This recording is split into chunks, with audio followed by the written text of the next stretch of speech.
সুতরাং ছাত্র দলের এই জনপ্রিয়তার পিছনে কারিগর ছিল আমাদের সেই বাবলু ভাই, সেই জাফর, জয়নাল, দীপালি সাহা, দেলোয়ার, রাউফুন বসুনিয়া, আমাদের কনক। এভাবে সর্বশেষ আমরা দেখলাম ডাক্তার মিলন, এবং আমরা হারালাম জেহাদ, এবং অসংখ্য নেতা কর্মীর 9 বছর জেল, জুলুম, হুলিয়া, শিক্ষা জীবন বিনষ্ট, ক্যারিয়ার ধ্বংস। কিন্তু তারপরও আমাদের লক্ষ্য ছিল যে কোনো মূল্যে আমরা এরশাদকে হটিয়ে দেশে একটি গণতান্ত্রিক ব্যবস্থা চালু হলেই আমাদের শ্রম, জীবনদান সার্থক হবে, এবং সেটাই হয়েছে।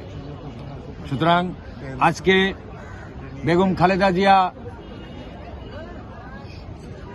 তিনি প্রয়াত হয়েছেন, কিন্তু বাংলাদেশের মানুষের হৃদয়ে তিনি চিরদিন জল জল করে জ্বলবেন ধ্রুব তারার মতো। তাকে বাংলাদেশের ইতিহাসে আমরা তার সঙ্গে তুলনা করতে পারি, আমরা সেই কোরাজন একুইনো আমরা তুলনা করতে পারি, তার সঙ্গে আমাদের মুসলিম যে নেত্রী ছিলেন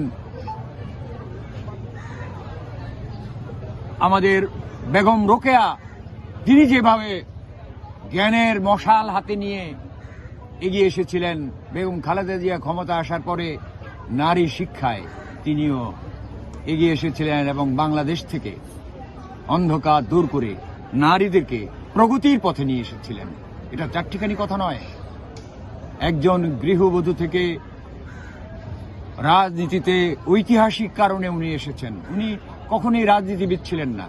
সেই লাজুক সেই সংসারের